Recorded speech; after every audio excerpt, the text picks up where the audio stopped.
하고 싶었던 이야기. 요한이 무슨 말을 하고 싶었던 것인가 함께 말씀을 살펴보겠습니다. 요한복음 20장 31절과 21장 25절을 이어서 같이 읽어보겠습니다. 시작.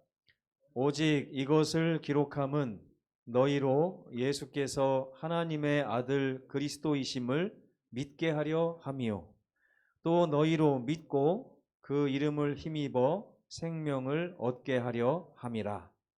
예수께서 행하신 일이 이 외에도 많으니 만일 낱낱이 기록된다면 이 세상이라도 이 기록된 책을 두기에 부족할 줄 아노라. 아멘. 요한복음을 기록한 이유는 여러분들로 하여금 예수께서 하나님의 아들 그리스도이심을 믿게 하기 위해서고, 여러분들로 하여금 그 예수님을 믿고 그 이름을 힘입어서 생명을 얻게 하기 위해서 기록했다고 요한이 말하고 있는 것입니다. 근데 여러분, 그 다음 말씀은 어떻게 생각하십니까? 예수께서 행하신 일을 다 기록을 하면 이 세상에 그 책을 두려고 하면 이 세상이 좁다고 이제 요한이 말하고 있는데요. 이거 좀 과장된 말 아닐까요? 어떻게 생각하세요? 예수님에 대한 책을 기록을 하면 그 책의 양이 하도 많아서 이 세상조차도 좁을 것이다. 정말 그렇게 생각하십니까, 여러분? 아니면 요한이 좀 과장법을 사용한 것 같습니까?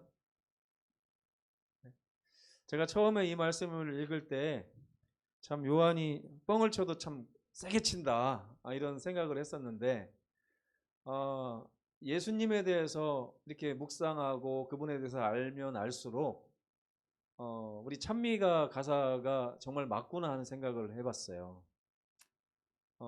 저녁 일몰의 신비한 광경이라는 찬미를 보시면 저 바닷물을 먹물을 삼고 하늘을 종이 삼아 가지고 하나님 사랑을 기록을 해도 다 기록을 못한다, 이런 찬미 가사가 있거든요. 여러분 정말 그렇게 생각하십니까? 우리가 정말 하나님의 백성이라면 이 찬미 가사를 이렇게 들으면서 공감하면서 아멘 할 수 있어야 된다고 저는 생각을 합니다.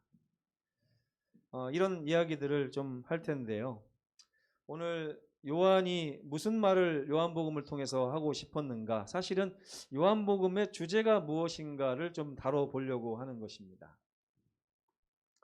제가 요한복음을 이렇게 펼쳐서 읽다 보니까 이 요한은 참 특별한 날짜 관념을 가지고 있다는 생각을 하게 됐습니다. 요한은 요한복음을 기록하면서 자기 자신을 한 번도 나 요한은 이렇게 얘기한 적이 없습니다. 사실은 요한복음의 제목도 요한복음이 아니에요. 그냥 후세 사람들이 이 책은 요한이 기록했으니까 요한복음이라고 해야 되겠다, 이렇게 붙인 것입니다. 그런데 요한복음을 아무리 읽어봐도 요한이 썼다는 말은 없어요. 무슨 말만 있냐면 예수께서 사랑하시는 그 제자가 이 글을 썼다는 이런 글만 있습니다.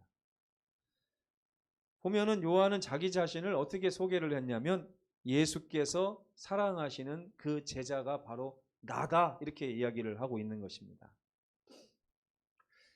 그 요한이요, 요한복음을 쓰면서 원래는 예수께서 사랑하시는 그 제자인 나 요한과 예수님과 이런 일이 있었다라고 하는 얘기를 썼어야 되죠.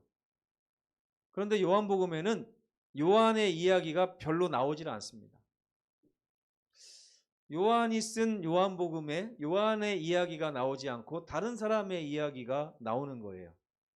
그것이 바로 이제 요한복음 1장부터 읽다 보면 아주 특별한 날짜 관념이라고 하는 것이 탁 튀어나오는데, 그걸 보면서 전혀 다른 이야기구나 하는 걸 깨닫게 되는 것입니다.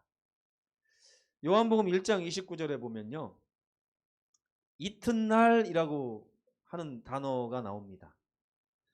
요한복음 1장 29절은 굉장히 유명한 말씀이에요.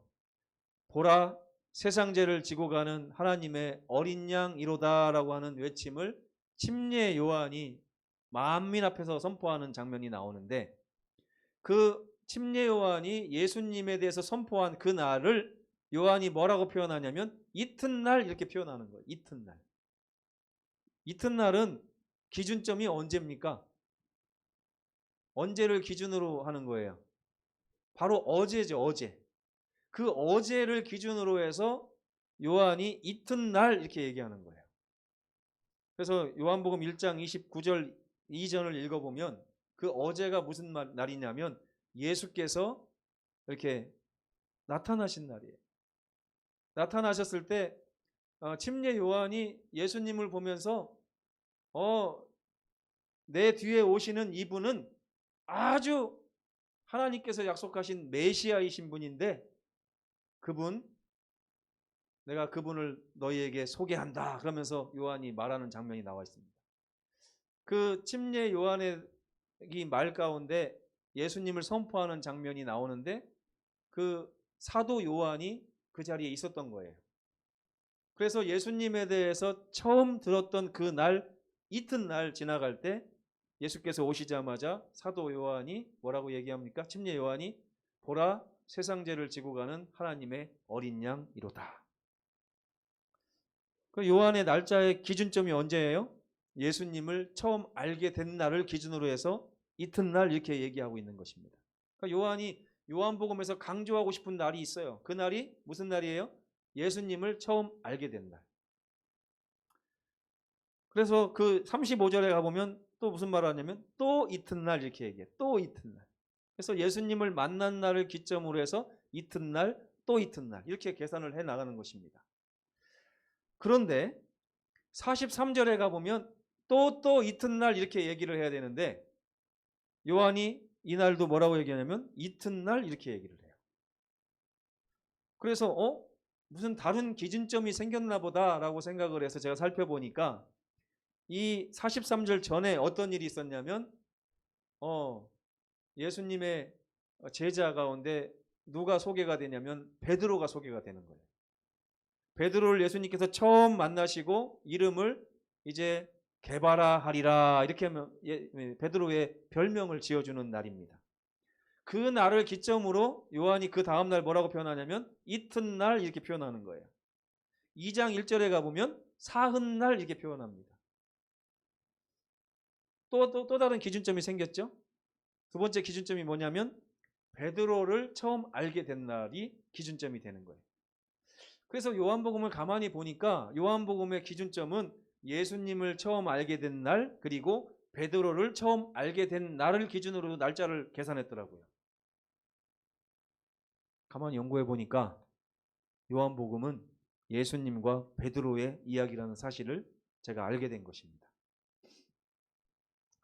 그 요한복음 1장에서 중요한 두 사람을 소개한 후에 2장부터는 계속 연달아서 예수께서 세상을 사랑하신 이야기가 펼쳐집니다.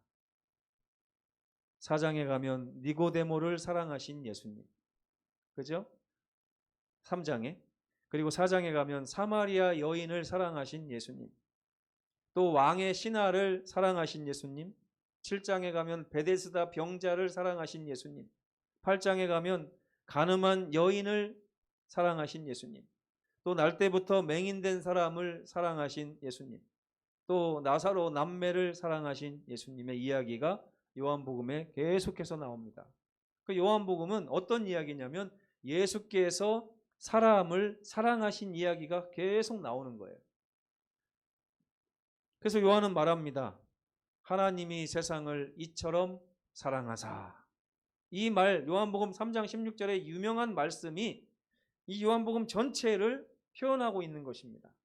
예수께서 세상을 이처럼 사랑하셨노라고. 근데 제가 또 다른 걸 발견했어요. 그 중에서도 요한복음의 주인공이 누구라는 걸 발견했냐면 단연 베드로라는 사실을 제가 발견한 거예요. 왜냐하면 요한은 베드로를 아주 특별한 방식으로 기록하고 그를 주목해서 계속해서 그의 발자취를 추적하는 모습을 제가 요한복음에서 발견한 것입니다. 안드레를 예수님 앞에 딱 처음 만났을 때 안드레를 뭐라고 표현했냐면 베드로의 형제 안드레다 이렇게 표현했습니다. 빌립은 또 뭐라고 표현했냐면 베드로와 한 동네 살고 있던 빌립 이렇게 표현을 했어요. 자꾸만 베드로와 연관지어서 이야기를 이렇게 풀어나가는 것입니다. 그리고 그는 중요한 순간, 중요한 일이 있을 때마다 베드로와 예수님의 관계를 계속해서 주목하고 있습니다. 6장에 보면 오병이어의 기적이 나오는데 그 오병이어에서 그 물고기 2마리와 떡 5개를 가져온 그 안드레를 소개할 때 그냥 안드레라고 하지 않고 시몬 베드로의 형제 안드레를 통해서 그 일이 시작됐다라고 기록하고 있는 것입니다. 그리고 6장에 보면 생명의 떡에 대해서 예수께서 막 설교를 하셔요. 나는 하늘로서 내려온 생명의 떡이다라고 하면서 그 당시 백성들이 기대하던 메시아가 전혀 성경이 말하는 메시아와 개념이 다르다는 걸 딱 말씀하셨을 때 많은 제자들이 예수님을 다 떠나갔다라고 하는 기록이 있는데 그때 유심히 요한은 누구를 바라보냐면 베드로를 바라본 것입니다. 왜냐하면 베드로도 분명히 예수님을 떠나갈 사람 중에 한 사람처럼 보였다는 거예요. 그런데 뭐라고 기록하냐면 시몬 베드로는 예수님을 떠나지 않았다라고 기록하고 아주 신기한 마음으로 그렇게 기록한 것입니다. 13장에 보면 최후의 만찬에서 유독 베드로의 이야기를 많이 기록해서 베드로가 지금 어떤 신앙을 하고 있는지를 말하고 있습니다. 18장에 가보면 베드로의 예수님을 3번 부인하는 아주 위대한 장면을 세세하게 요한이 다 기록을 했습니다. 그리고 21장에 보면 디베랴 바다에서 다시 한번 예수님과 물고기를 나누면서 예수께서 3번 질문하고 베드로가 3번 대답하는 장면을 통해서 요한복음을 마치는 것입니다. 결국에 요한복음은 예수님과 베드로의 이야기를 쭉 풀어나가면서 베드로의 이야기로 결론을 맺는 그런 이야기라고 할 수가 있겠습니다. 그래서 요한은 이 요한복음을 통해서 무슨 이야기를 하고 싶었던 것일까요? 요한은 자기 자신에 대해서 5번 언급을 했는데 자기 자신은 가렸어요. 왜 가렸냐면 그 자신이 예수께서 사랑하시는 제자였기 때문에 가린 것이 아니라 자기의 이름을 이렇게 감춤으로 인해 가지고 베드로라고 하는 이름이 드러나도록 하기 위한 장치라고 저는 생각이 들어가집니다. 요한은 이런 얘기를 하고 싶었던 것 같아요. 요한은 예수께서 자기 자신을 매우 사랑하셨으며 그토록 자신을 사랑하시는 분께서 다른 사람들을 사랑하시는 이야기를 하고 특별히 베드로를 사랑하신 이야기를 기록하기를 원했던 것 같습니다. 왜냐하면 베드로는 그 예수님의 12 제자들 가운데 가장 특이한 사람이었습니다. 아주 다혈질이고 욕심이 많고 그리고 나서기를 좋아하고 괴팍하고 난폭한 그런 사람이었어요. 그 요한이 볼 때도 어떻게 저런 사람이 예수님의 제자가 될 수 있지? 라고 생각이 들 정도로 요한의 눈에는 베드로라는 사람이 아주 그냥 이렇게 돋보여 보였습니다. 저 사람이 과연 예수님의 제자의 역할을 잘 할 수 있을까? 예수께서는 도대체 저 사람을 왜 부르셨을까? 아주 많은 질문들이 머릿속을 맴돌았고 이해되지 않는 마음을 가지고 3년을 이렇게 살았던 것 같습니다. 근데 요한은 계속해서 뭘 봤냐면 그렇게 부족하고 연약하고 다혈질이고 말도 안 되는 성격을 가지고 있는 그 베드로를 예수께서 멀리하지 않으시고 가장 가까이 두시며 끊임없이 사랑하시는 모습에 화들짝 놀라서 그 모습을 계속 기록을 했던 것 같아요. 가이사랴 빌립보에서도 나섰던 사람 아닙니까? 모두가 그 십자가 전날 밤에 모든 사람이 주님을 버린다 할지라도 저는 절대 주님을 떠나지 않겠습니다라고 막 이렇게 장담을 했던 베드로의 모습을 요한은 아주 세세하게 기록하면서 그가 왜 넘어질 수밖에 없었던 사람이었는지 그의 성격을 드러내고 있었다는 것입니다. 그리고 닭이 3번 울면서 그가 좌절하고 통곡하는 이야기를 세세하게 따라가면서 그 연약하고 난폭하고 다혈질인 그 사람이 예수님과 만나서 드디어 예수님과 사랑하는 관계로 회복되는 모습을 요한만이 기록을 했다는 사실입니다. 그리고 요한복음은 이렇게 결말을 맺습니다. 내가 주님을 사랑하는 줄 주님께서 아시나이다. 요한복음 1장에서 등장한 베드로가 요한복음 21장에 가서 드디어 그의 마음으로부터 주여 제가 당신을 사랑하시는 줄을 당신께서 아십니다라고 하는 이 말을 통해서 요한이 결론을 맺고 있는 것입니다. 요한은 이렇게 말하고 있습니다. 예수께서 사랑하시던 베드로가 결국 예수님을 사랑하게 되었노라고. 자기를 사랑하시는 예수께서 베드로도 사랑하셨고 그 베드로도 결국 자기가 예수님을 사랑하시는 것처럼 그 연약한 베드로도 예수님을 사랑하게 되었노라고. 이 이야기가 요한의 이야기라고 저는 생각이 들었습니다. 그리고 그가 이것을 기록한 이유는 이렇습니다. 너희로 믿고 그 이름을 힘입어. 그 이름이 어떤 이름이에요? 나를 사랑하시고 베드로를 사랑하신 그 이름. 우리를 구원하시기 위하여 우리의 모든 연약함까지도 다 책임지시고 다 용서하시고 용납하신 그 주님. 그 주님을 믿고 힘입어 생명을 얻게 하기 위해서 내가 이 말씀을 기록했다라고 요한이 말하고 있는 것입니다. 요한복음의 주제는 이것입니다. 하나님이 세상을 이처럼 사랑하사. 하나님이 세상을 요한을 사랑하신 것처럼 사랑하사. 하나님이 세상을 베드로를 사랑하신 것처럼 사랑하사. 하나님이 세상을 사마리아 여인을 사랑하신 것처럼 사랑하사. 이런 이야기를 요한은 들려주고 싶었던 것입니다. 그리하여 독생자를 주셨으니 이는 그를 믿는 자마다 멸망치 않고 영생을 얻게 하기 위해서 우리 주님께서 우리에게 이렇게 오신 것이다 라고 말씀을 하고 있는 것입니다. 여러분은 지금 요한복음의 몇 장쯤에 와 계십니까? 여러분은 혹시 가이사랴 빌립보에서 예수님께 고백하던 그 정도 위치에 와 계십니까? 아니면 다른 사람은 다 주를 버릴지라도 나는 결코 주를 버리지 않겠나이다라고 주장하던 십자가 전날 밤에 와 계십니까? 아니면 닭이 3번 울었을 때 예수님과 눈이 마주치고 자기가 얼마나 연약하여 예수님께 피해를 끼치고 예수님의 마음을 실망시켰는가 하는 그 통곡의 밤에 와 계십니까? 아니면 예수님이 부활하시고 다시 디베라 바다에서 예수님과 마주 앉아서 예수께서 네가 나를 사랑하느냐 하실 때 주여 내가 주님을 사랑한다는 사실을 주께서 아십니다 라고 고백하는 그 자리에 와 계십니다. 저는 여러분의 모든 삶이 요한복음 21장의 베드로와 같은 삶의 위치에 있기를 간절히 바랍니다.